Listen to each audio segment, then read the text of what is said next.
বিসমিল্লাহির রহমানির রহিম। উচ্চ মাধ্যমিক বিজ্ঞান শাখার প্রিয় শিক্ষার্থীরা, আশা করি তোমরা সবাই ভালো আছো। প্রিয় শিক্ষার্থীরা, তোমাদেরকে স্বাগত জানাচ্ছি উচ্চতর গণিত প্রথম পত্রের অনলাইন ক্লাসে। প্রথম পত্রের অধ্যায় 5-এ আমরা বিন্যাস এবং সমাবেশ নিয়ে আলোচনা করছিলাম। আমরা গতদিন অর্থাৎ লেকচার 5-এ বিন্যাস নিয়ে আলোচনা করেছি। আজ লেকচার 6-এও আমরা বিন্যাস নিয়ে আলোচনা করব। প্রিয় শিক্ষার্থীরা, আজকে প্রথম আলোচ্য বিষয় হবে কতগুলো বস্তুর মধ্যে কিছু সংখ্যক বস্তুকে অন্তর্ভুক্ত করে অর্থাৎ গ্রহণ করে অথবা অন্তর্ভুক্ত না করে অর্থাৎ বর্জন করে কিভাবে বিন্যাস করতে হয়। এবং আজকে দ্বিতীয় আলোচনার বিষয় হবে পুনরাবৃত্তি করে অথবা পুনরাবৃত্তি না করে কিভাবে বিন্যাস করতে হয়।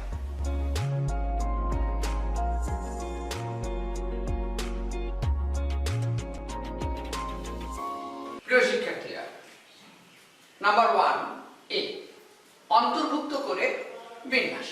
লক্ষ্য করো, n সংখ্যক বস্তু হতে r সংখ্যক নিয়ে বিন্যাস করতে হবে যেন q সংখ্যক বস্তু সর্বদা অন্তর্ভুক্ত থাকে। তাহলে এখানে লক্ষ্য করো n, r এবং q তিনটি সংখ্যা। এই তিনটি সংখ্যার মধ্যে সম্পর্ক কি? q less equal to r less equal to n। তাহলে n হচ্ছে সর্বোচ্চ কতগুলো বস্তু আছে সেইটি, r হচ্ছে আমি কয়টা করে বস্তু নিয়ে সাজাবো সেটি, এবং q হলো মোট কয়টি বস্তু সর্বদা অন্তর্ভুক্ত থাকবে তার সংখ্যা। তাহলে এখানে সূত্র হলো n minus q p r minus q into r p q। অর্থাৎ মোট সংখ্যা হতে যতগুলো বস্তুকে সর্বদা অন্তর্ভুক্ত করতে হবে তাদেরকে প্রথমে আমরা বাদ দিব, এবং আমি যে কয়টি করে নিতে পারবো সেখান থেকে আবার কিউকে মানে সর্বদা অন্তর্ভুক্ত সংখ্যাকে বাদ দিব। বাদ দেওয়ার পরে আমি একটি বিন্যাস সংখ্যা বের করার পরে এই যে আমি r সংখ্যক নিলাম, সেই r সংখ্যকের মধ্যে q সংখ্যককে আবার কিভাবে সাজাবো সেই বিন্যাসটি বের করব। সেটি হলো r p q। তারপরে এই দুইটি বিন্যাসকে আমি কি করব? গুণ করব। এটি হবে আমার মোট বিন্যাস। প্রিয় শিক্ষার্থীরা, আমরা একটি উদাহরণ দেখি। 10টি বস্তুর মধ্য হতে 5টি করে নিয়ে বিন্যাস করতে হবে যেন দুইটি বিশেষ বস্তু সর্বদা অন্তর্ভুক্ত থাকে। এখানে আমরা যদি সূত্রের সঙ্গে মিলিয়ে নিই তাহলে n is equal to 10, r is equal to 5 এবং q is equal to 2।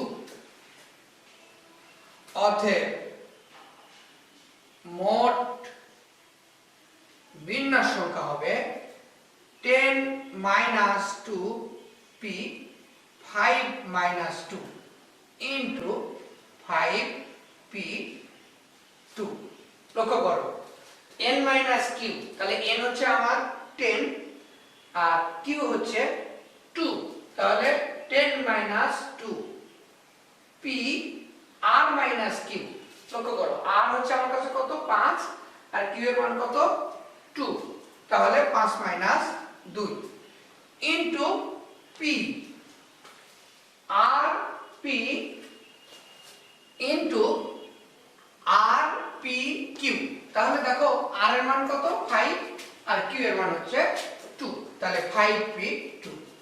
অতএব এটি হলো 8p3 into 5p2। এখানে মান যেটা আসবে সেটাই হলো আমাদের কাছে অ্যান্সার। প্রিয় শিক্ষার্থীরা, আশা করি বুঝতে পেরেছি। প্রিয় শিক্ষার্থীরা, এবার 1b অন্তর্ভুক্ত না করে অর্থাৎ বর্জন করে। লক্ষ্য করো, n সংখ্যক বস্তু হতে সর্বদা q সংখ্যক বস্তুকে বর্জন করে, অর্থাৎ q সংখ্যক বস্তুকে নেওয়া যাবে না, r সংখ্যক বস্তু নিয়ে কিভাবে বিন্যাস করা যায়। এখানে q, r এবং n এর মধ্যে সম্পর্ক ঠিক আগের মতোই রয়েছে। এক্ষেত্রে আমাদের মোট বিন্যাস হবে n - q পারমুটেশন r, অর্থাৎ যেহেতু q সংখ্যক বস্তুকে গ্রহণ করা যাবে না, তাহলে মোট বস্তু থেকে আমরা আগে q সংখ্যক বস্তুকে বাদ দিয়ে দিব, তারপর আমরা r সংখ্যক নিতে বলেছে, সেখান থেকে r সংখ্যক নিয়ে বিন্যাস করব। এবার ঠিক আগের অঙ্কটি আমি যদি আবার লিখি, যে 10টি বস্তু ছিল, 10টি বস্তু হতে 2টিকে সর্বদা বর্জন করে আমি 5টি করে নিয়ে বিন্যাস করব।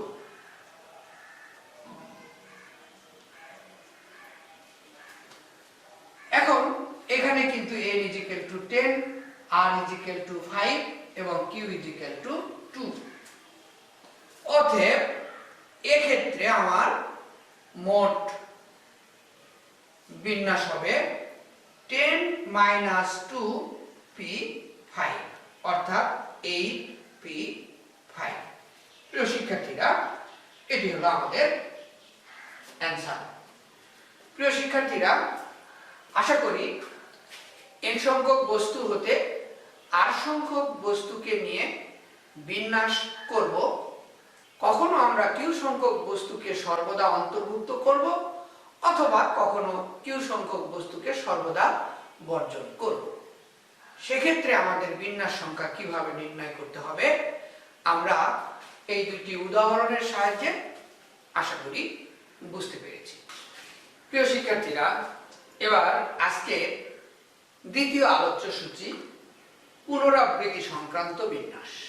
আমরা প্রথমেই দেখব 2.a পুনরাবৃত্তি করে কিভাবে বিন্যাস করতে হয়। ধরো n সংখ্যক আমার অপশন আছে, সেখান থেকে আমি r সংখ্যক নিব, নিয়ে যদি বিন্যাস তৈরি করি তাহলে বিন্যাস সংখ্যা হবে n⁻r। প্রিয় শিক্ষার্থীরা, তোমরা তোমাদের বিন্যাসের অঙ্কের মধ্যে দেখবা যে টেলিফোন নাম্বার বা কোনো একটি শহরের টেলিফোন সংযোগ দেয়া যায়, এই ধরনের অঙ্ক আছে। আমি যদি বলি যে লক্ষ্য করো, একটি শহরে 5 অঙ্ক বিশিষ্ট টেলিফোন সংযোগ দেওয়ার ব্যবস্থা রয়েছে, তাহলে আমরা 5টি শূন্য স্থান এখানে দেখাই।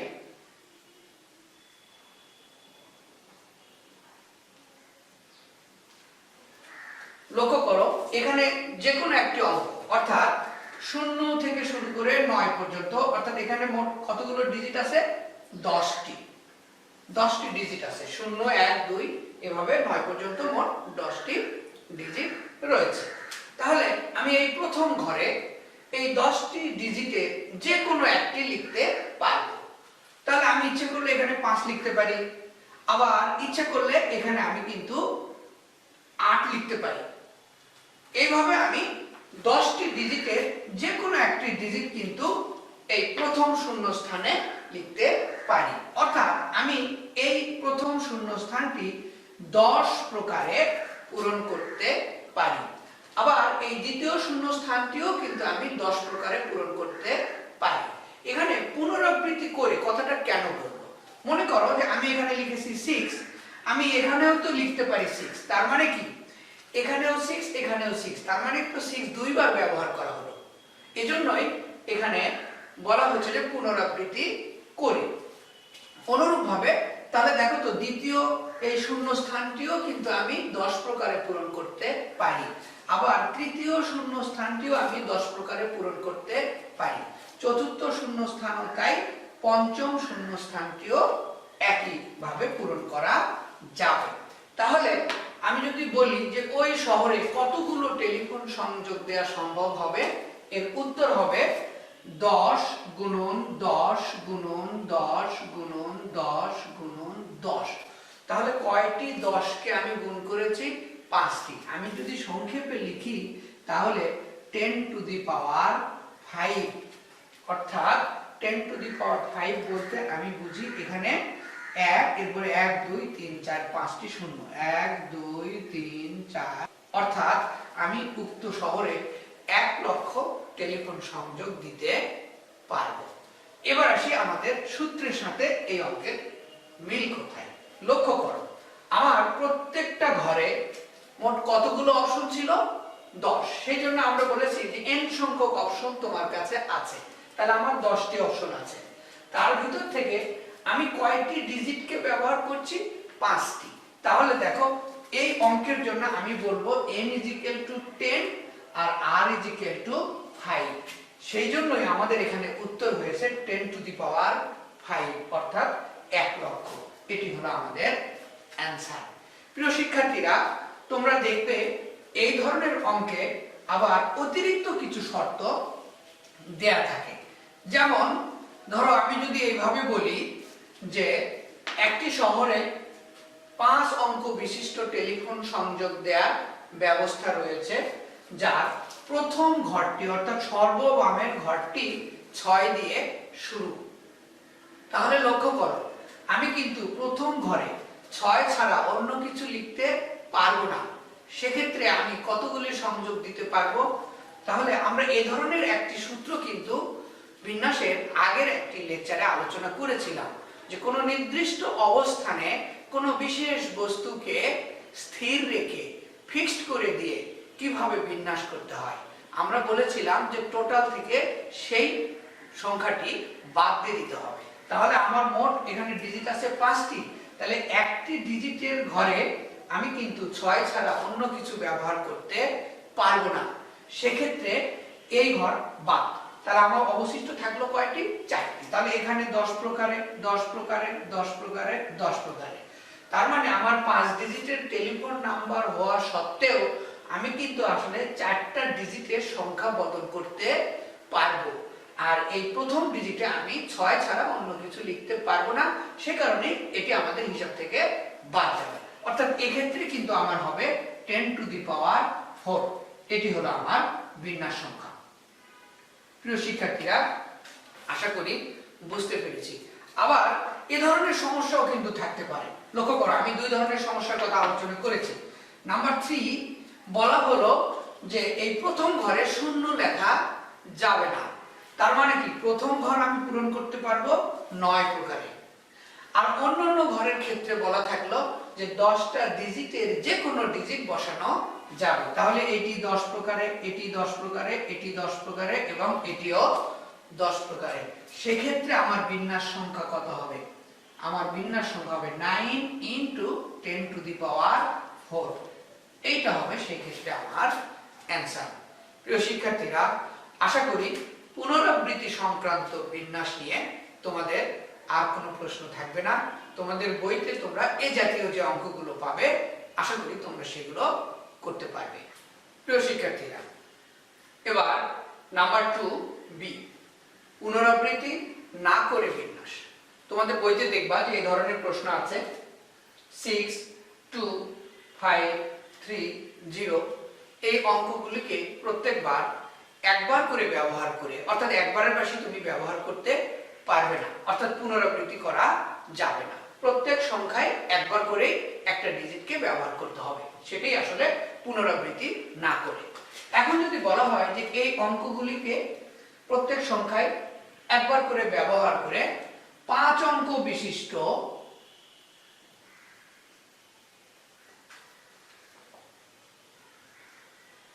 কতগুলি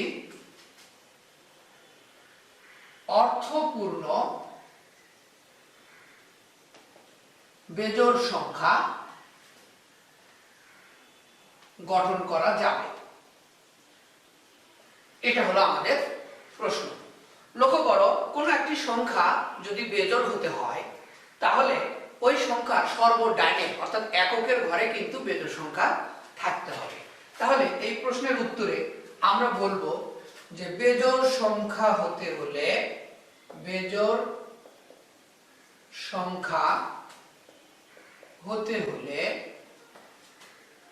ডানে 5 অথবা 3 থাকতে হবে। তাহলে আমরা শুরুতে ধরে নেই যে ধরি ডানে 5 আছে। এখন দেখো 5 অঙ্ক বিশিষ্ট একটি সংখ্যা এর সর্বডানে কি আছে? 5 আছে। তাহলে এই সংখ্যা এই স্থানটি বাদ। এখন তাহলে আমার কাছে অবশিষ্ট শূন্যস্থান থাকলো কয়টি? 4টি। আর সংখ্যা আছে 4টি। অতএব তাহলে বিন্যাস সংখ্যা হচ্ছে কত? বিন্যাস সংখ্যা হলো ফ্যাক্টোরিয়াল 4, অর্থাৎ 24 প্রকারে আমি এই 4টি ঘর পূরণ করতে পারব। এখন কথা হলো এখানে বলেছে যে অর্থপূর্ণ বেজোড় সংখ্যা। লক্ষ্য করো আমরা বেজোড় সংখ্যা গঠন করেছি 24টা। এখন অর্থপূর্ণ মানে হলো এখানে 6, 2, 5 তো আমাদের ডানে থাকলো। তাহলে 0 যদি কখনো এই সর্ববামে চলে আসে সেক্ষেত্রে কিন্তু আমরা বলবো এটি আসলে 4 অঙ্ক বিশিষ্ট সংখ্যা, কারণ 0 বামে থাকলে সেটাকে অর্থপূর্ণ বলবো না। সেক্ষেত্রে আমরা এখন দেখব যে কিন্তু বামে 0 ডানে 5 আছে এমন বিন্যাস সংখ্যা কতগুলো? দেখো লক্ষ্য করো, বামে 0 থাকলো এবং ডানে 5 থাকলো, তাহলে অবশিষ্ট শূন্যস্থান কয়টি? 3টি। তাহলে ফ্যাক্টোরিয়াল 3, দ্যাট মিন্স 6টি। অর্থাৎ সর্ববামে 0 থাকে এবং সর্বডানে 5 থাকে, এই ধরনের সংখ্যা আছে হলো 6টি।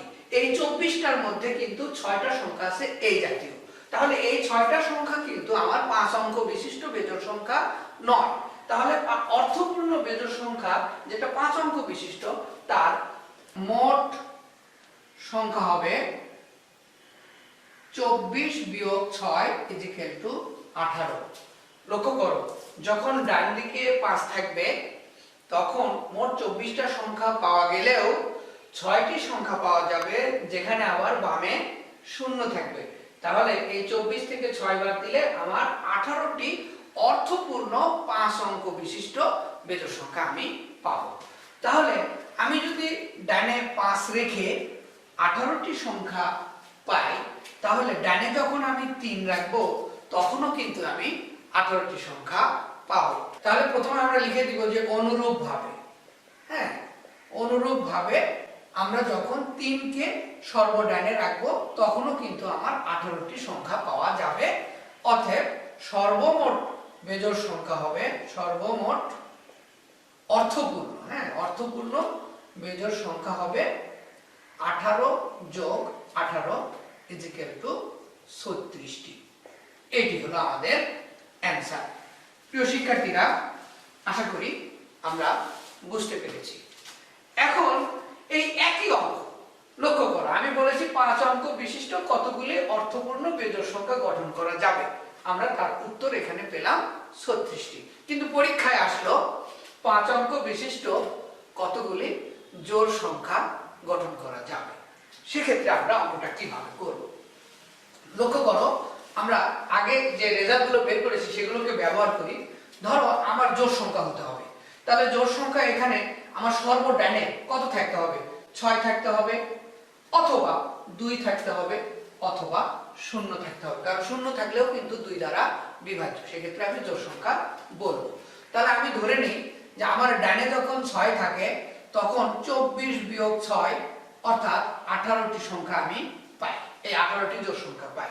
আমার সর্বডানে যখন 2 থাকবে তখনও কিন্তু 24 বিয়োগ 6 18টি সংখ্যা আমি পাবো। এখন সর্বডানে যখন আমার 0 থাকবে, লক্ষ্য করো এই 5টা ডিজিট, এই 5টা ডিজিটের সর্বডানে থাকলো 0। 0 যখন সর্বডানে আমি বসিয়েছি তখন এই শূন্য কি আর এই বামের কোনো একটি ঘরে আসতে পারবে? পারবে না। সুতরাং এই চারটি ঘরকে আমি পূরণ করব হচ্ছে ফ্যাক্টোরিয়াল 4 অর্থাৎ 24 উপায়ে। তার মানে শূন্য যখন ডাইনে থাকবে তখন আর বামে আসার সুযোগ নেই। সুতরাং 24 থেকে শূন্য সংখ্যক বাদ যাবে। সুতরাং 24টি সংখ্যাই কিন্তু থাকবে। অথচ 6 যখন ডাইনে ছিল তখন কিন্তু বামে শূন্য আসার অপশন খোলা ছিল, যে কারণে আমি 6টি সংখ্যাকে বাদ দিয়েছি। 2 এর ক্ষেত্রেও তাই করেছি। কিন্তু ডাইনে যখন শূন্য থাকবে তখন তো আর শূন্য বামে আসছে না। সুতরাং আমার মোট সংখ্যা হবে 24টি। তাহলে প্রিয় শিক্ষার্থী, আমার সর্বমোট বিন্যাস সংখ্যা হবে এদের যোগফল। সেটি হলো 8 8 16 4 20 শূন্য হাত থাকলো 2 60। এটি হলো আমার মোট জোড় সংখ্যা। অর্থাৎ এই 6 2 5 3 0 এই 5টি অঙ্ককে প্রত্যেকবার সংখ্যায় একবার করে ব্যবহার করে আমি যদি 5 অঙ্ক বিশিষ্ট অর্থপূর্ণ জোড় সংখ্যা নির্ণয় করতে যাই তাহলে আমি সর্বমোট 60টি সংখ্যা আমি নির্ণয় করতে পারব। প্রিয় শিক্ষার্থীরা, আজকে দুইটি বিষয় নিয়ে আমরা আলোচনা করলাম। যার প্রথমটি ছিল অনেকগুলো বস্তুর মধ্যে কোনো বিশেষ বস্তুকে সর্বদা অন্তর্ভুক্ত রেখে অথবা সর্বদা বর্জন করে কিভাবে বিন্যাস করতে হয় আমরা সে বিষয়ে সূত্র নিয়ে আলোচনা করেছি এবং অঙ্ক করেছি। এবং আজকের দ্বিতীয় আলোচ্য সূচি ছিল পুনরাবৃত্তি করে অথবা পুনরাবৃত্তি না করে কিভাবে বিন্যাস করতে হয়। আশা করি প্রিয় শিক্ষার্থীরা আজকে লেকচারটি তোমাদের কাছে ভালো লেগেছে। আমরা এর মাধ্যমে লেকচার 6 এর মাধ্যমে আমরা বিন্যাসের আলোচনা শেষ করলাম। আগামী দিন আমরা সমাবেশ নিয়ে আলোচনা শুরু করব। সে পর্যন্ত তোমরা সবাই ভালো থেকো, সুস্থ থেকো। সবাইকে